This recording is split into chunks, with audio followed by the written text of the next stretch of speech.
help online businesses and brands measure, reduce, and offset their e-commerce carbon footprint. So if you cannot afford going to events overseas like this, I think now internet, makes everything accessible.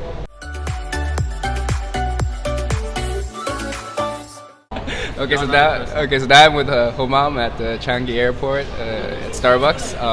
Thank you so much for your time. I'd love to start with knowing more about your background and why you ended up being a startup founder in Singapore. Sure.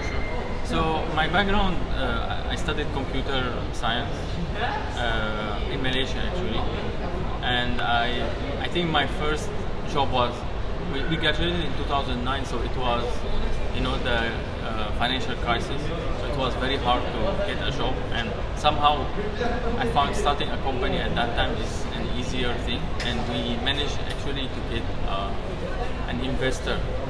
So it was me and my classmate. We were doing internship in one company, so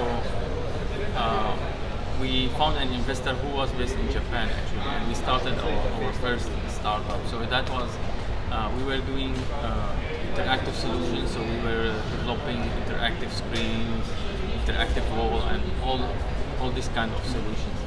That startup did not work. We were too naive, I guess, just fresh graduates. So after that, I've done I tried a few times on starting my own company. I did few projects and experiments, and I did also work for a few startups. I worked only for one big corporate, but I don't know. I like to work with startups because with startups you can do so many things. It's more dynamic. You wear so many hats, and also when I was doing my own startup, I had to wear so many hats. So I'm CEO, means chief everything officer. So I'm doing marketing, I'm doing sales, I'm doing coding, I'm doing customer support, and that level of stress, I don't know. I like that level of stress. I don't like just focus on one thing and just be a small part in big system.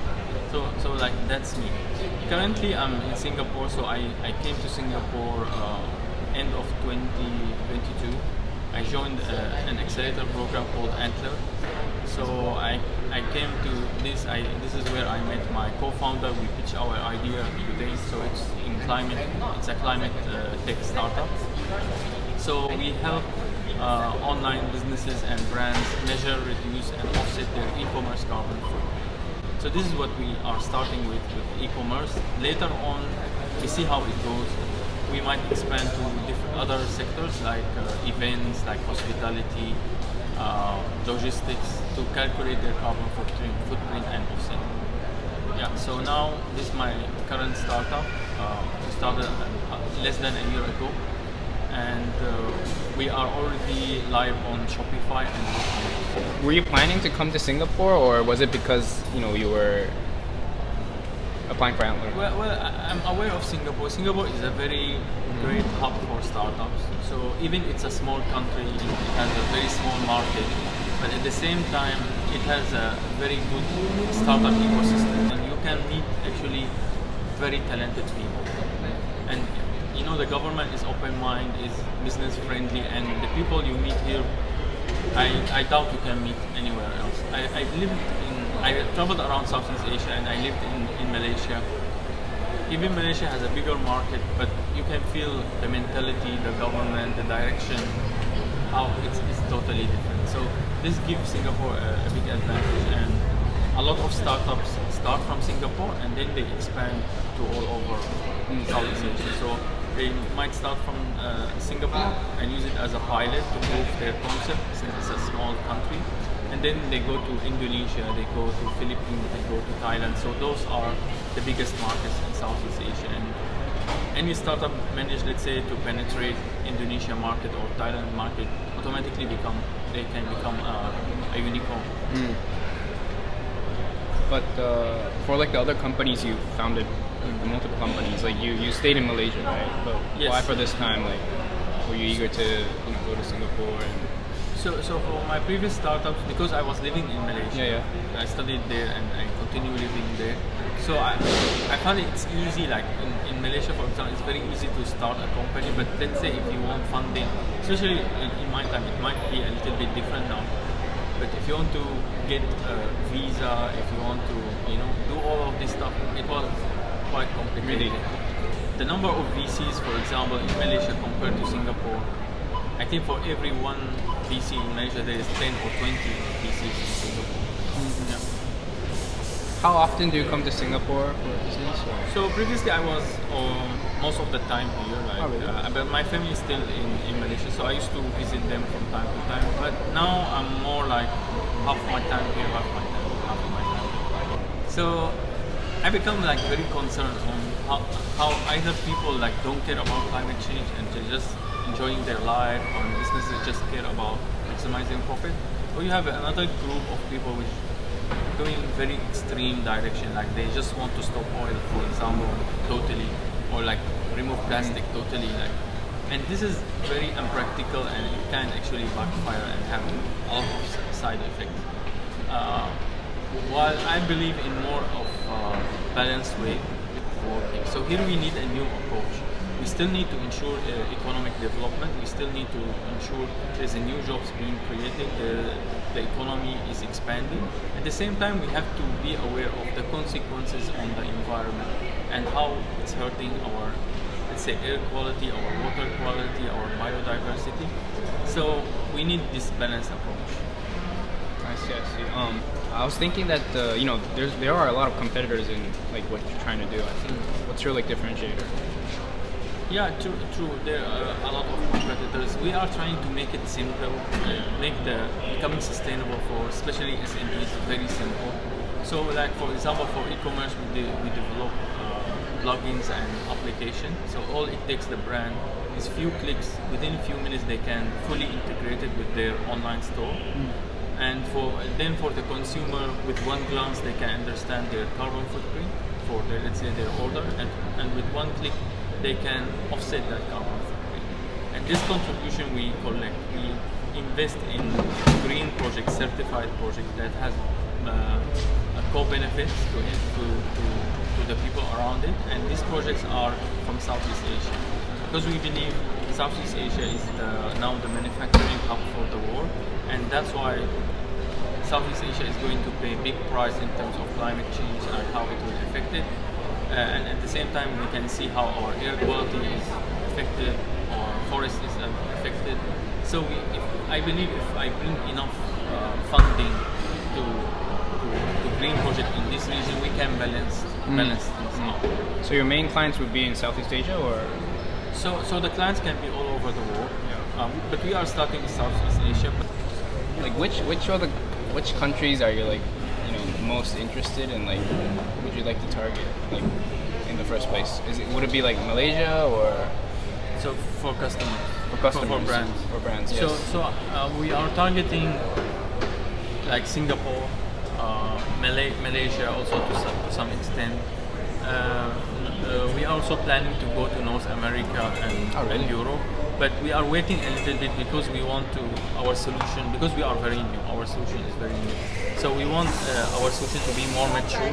So after what we learn from the customers, how we can improve our product, then we can slowly start to move to North America and Europe. Is your team members pretty diverse, or are they all based in Malaysia?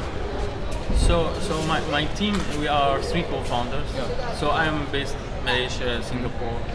My co-founder, we have one more co-founder, he's based in Singapore full time.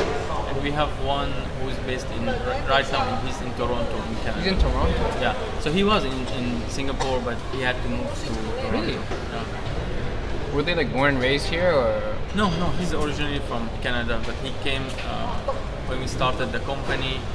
And startup journey sometimes can be a little bit unstable, so he had to move there. Was this because like did you like know each other from like the past, or is it because you came to Singapore, or like? Okay, so with me and Vikash, I got to know him, network, got to know him through one event before joining Antler. Then it turns out he's also joining Antler, so we met again at Antler. So we discussed this idea before Antler, and then we discussed again at Antler, and we went through they have something called boot camps. So every week we have 2 or 3 boot camps where you can pitch the idea, and every time it has different themes. So maybe one time is idea validation, one time is like competitor analysis, one time is like the market size, and so on. So me and Vikash, we worked on this idea through few boot camps. So after that, we were looking for a co-founder. We put some posts on LinkedIn, and then James reached to us, and we talked a few times, and then we decided, okay, yeah. Oh, so it was through LinkedIn? Yeah, through LinkedIn. James, we met him through LinkedIn. No, we are very diverse. Very diverse. Like, one Syrian, one Indian, one Canadian. So yeah. Vikash is Indian. Vikash is Indian. Yeah. So but you knew him from none Malaysia. of us is Singaporean. You see, so that's what's good about Singapore. It brings people all together who has ideas, who has dreams, and they want to work on it. And Singapore is the land. So did you know him from? Did you meet him in? I met him in an event before meeting in Singapore. In Singapore, yeah. In Singapore. So I came to an event in Singapore. I met him. Then we met again at Antwerp. Singapore, I would say it's very special. Like, there are few countries in the world, like maybe Dubai is like that, the US is like that. Yeah, the other countries they are more local, or they are more protective of their culture or their country. Since we are starting from Southeast Asia, I kind of have very good understanding of Southeast Asia. I've traveled around. I lived 18 years in Malaysia. I've been to Singapore a lot of times, so before COVID and after COVID. So I think I have a good understanding of this region. For North America, I think James can bring value there because he worked for over 25 years in one of the brands there, and he managed even to expand that brand not only in North America, but he also actually expanded. He was in Taiwan, he was in China. He managed to expand that brand to Taiwan and China. So we have that. And then Vikash, he has experience in India and also in Singapore. He worked in Singapore for 10 years. So actually between 3 of us, we have kind of a good understanding of Southeast Asia plus North America. Maybe Europe, not so much. But I guess we can figure it out. Do you think like going to events is like a good strategy to, expand? And did you earn anything from being in Switch? I think events has its merits. It's good, but for startup or small companies, not all companies can afford that. Actually, go and participate in this. And this, like, I don't know, the government is helping them all. Yeah, I used to help. Yeah. But I think it's useful, so you can do that. But you should not limit yourself to that. Like, so if you cannot afford going to events overseas like this, I think now internet, makes everything accessible. Like you can see a lot of Chinese companies, like I don't know if you know the story of Alibaba and how it started and how it gave access to all these Chinese companies in China to be able to sell their products overseas. And Jack Ma become like the richest man in China because of that. So I think internet and communication, you just need to be out there. So what's a good way to like connect humans with each other? Would it be like just LinkedIn or? Yeah, LinkedIn. I use LinkedIn a lot. Like just connect to people you think there's value. If you add them as a connection, you can add value to them and they can add value to you. So yeah, connect people. Like go to events like not only like big exhibition. Go to small events maybe in your town where you can meet like-minded people. Maybe they can introduce you to other people. Yeah, and LinkedIn, just connect with people similar to you. You can add value to them, they can add value to you. And yeah, so if they connect, you send them, this is what I do, I usually send a thank you note, like thank you for connecting with me. I look in their profile, is there anything interesting I can start the conversation? Or I notice you are from this startup, what do you guys do? So I try to start the conversation. If they respond back, yeah, then we connect, then we understand about each other. If there's an opportunity for collaboration, we take it further. If no, at least now they might remember me, they know who I am, they know what I do, and we might connect in the future. Who knows? I mean, I know you have a lot of connections on LinkedIn because I checked your profile. You have a lot of followers, right? Yeah. So a lot because I've done a lot of things, and I've been on LinkedIn for so many years. Okay. Some of my posts went viral. So Yeah. It must be pretty beneficial, right? I would say it opened doors. So a lot of time people ask me, "Oh, do you know this person?" I check on my LinkedIn. Yeah, he's my first guy. So I can like just message him. That's nice. Yeah. And I always make sure like I go, on LinkedIn they can tell you if they change jobs, so you can send them a congratulations for, let's say, for new job or their anniversary, birthday. So I every day just take a glance, send a few. Oh, really? Yeah, I cannot send to everybody because I have a lot, so I send a few, like send 5 to 10 messages, just congratulating people or saying thank you. Yeah, that's it. But I spend about maybe 1 to 2 hours on LinkedIn. Nice. Has this like benefited you from like getting investments and finding partnerships or no? Or? It did benefit me, not maybe investment. I got few clients. Oh, really? LinkedIn. I got a job through LinkedIn before. Yeah, we got a co-founder through LinkedIn. Who would you be interested in like being connected with within my like Japanese startup? So I think any Japanese brand that selling products online and they want to be sustainable, they want to be relevant, let's say, to Southeast Asia, and they want to support Southeast Asian green project, we can connect with them. Also, if there are green projects in Japan, so we can maybe add them to our list of projects that we can support. So what would be your like dream? My dream? Yeah. Sometimes, I still wonder about that. The dream, not so much. I don't think about like what I want to be or stuff like that.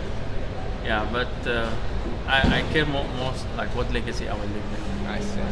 It's truly inspiring. Yeah, thank you very much. Thank you so much. Do you have anything to add or any questions? I think that's all. Yeah. Okay. Thank you, and thank you so much. It was great having you. Yeah, and thanks for the Japanese viewer. Yeah. And I hope we can connect. Yes. Thank you. Thank you. Thank you.